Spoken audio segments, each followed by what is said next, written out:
Hari ini kita akan mulai baca firman setiap hari satu pasal. Baca kitab yuk.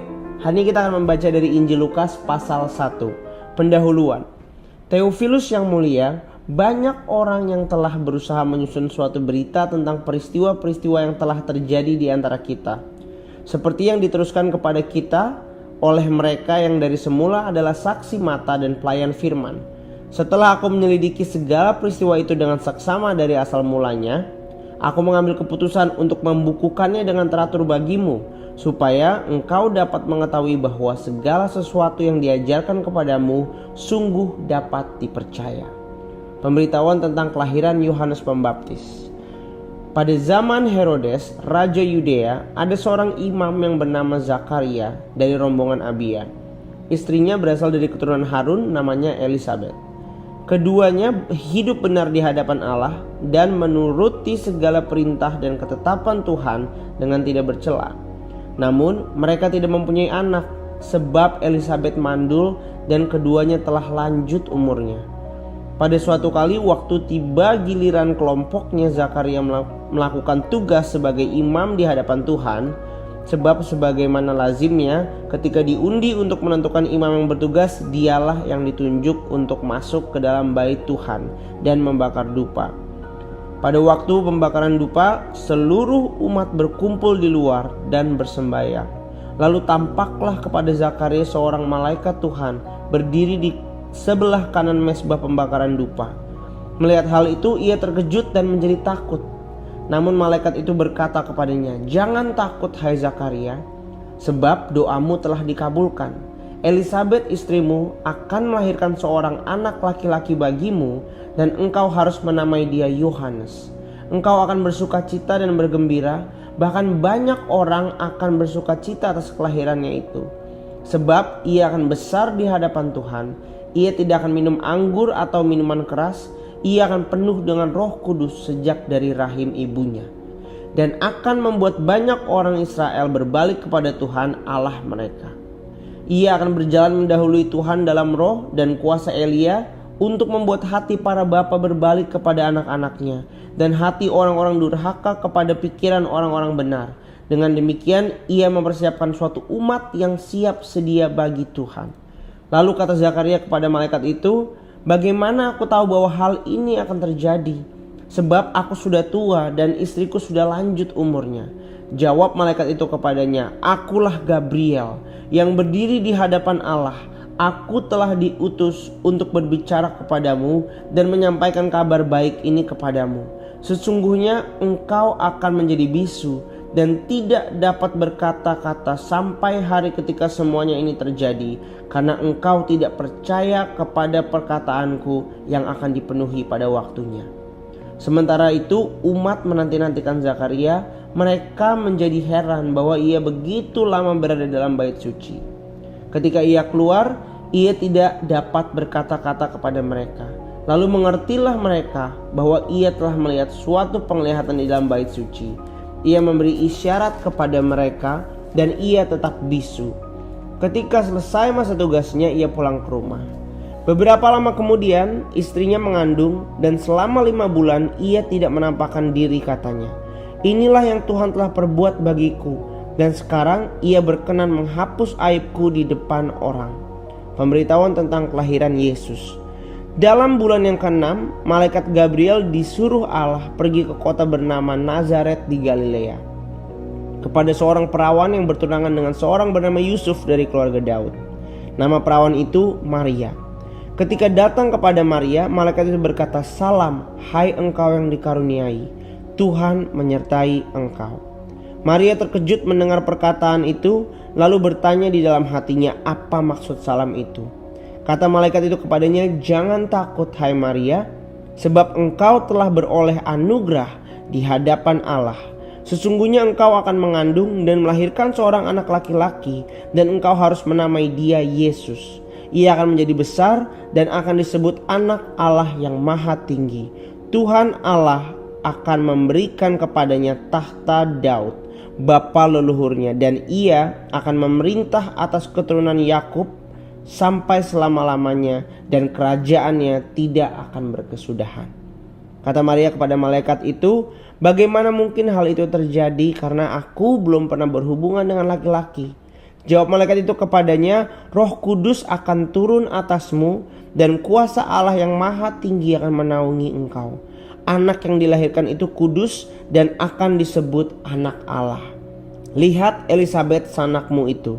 Ia pun sedang mengandung seorang anak laki-laki pada hari tuanya, dan inilah bulan yang ke-6 bagi dia yang disebut mandul itu. Sebab bagi Allah tidak ada yang mustahil." Kata Maria, "Aku ini hamba Tuhan, jadilah padaku menurut perkataanmu itu." Lalu malaikat itu meninggalkan dia. Maria dan Elisabet, ayat 39.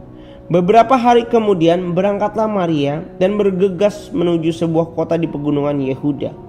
Lalu ia masuk ke rumah Zakaria dan memberi salam kepada Elisabet. Ketika Elisabet mendengar salam Maria, melonjaklah anak yang ada di dalam rahimnya, dan Elisabet pun penuh dengan Roh Kudus. Lalu berseru dengan suara nyaring, "Diberkatilah engkau di antara semua perempuan, dan diberkatilah buah rahimmu. Siapakah aku ini sampai ibu Tuhanku datang mengunjungi aku?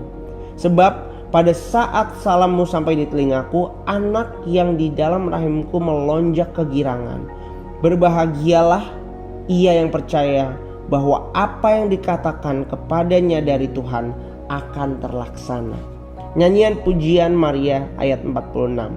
Lalu kata Maria, "Jiwaku memuliakan Tuhan, dan hatiku bergembira karena Allah juru selamatku. Sebab ia telah memperhatikan kerendahan hambanya. Mulai dari sekarang segala keturunan akan menyebut aku berbahagia. Karena yang Maha Kuasa telah melakukan perbuatan-perbuatan besar kepadaku, dan kuduslah namanya. Rahmatnya turun-temurun atas orang yang takut akan dia. Ia memperlihatkan kuasanya dengan perbuatan tangannya, dan mencerai-beraikan orang yang congkak hatinya. Ia menurunkan orang yang berkuasa dari tahtanya, dan meninggalkan orang yang rendah. Ia melimpahkan segala yang baik kepada orang yang lapar, dan menyuruh orang yang kaya pergi dengan tangan hampa.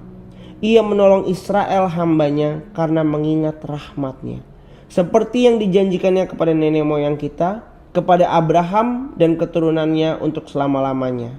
Maria tinggal kira-kira 3 bulan bersama Elisabet, lalu pulang ke rumahnya. Kelahiran Yohanes Pembaptis, ayat 57. Tibalah waktunya bagi Elisabet untuk bersalin, dan ia melahirkan seorang anak laki-laki.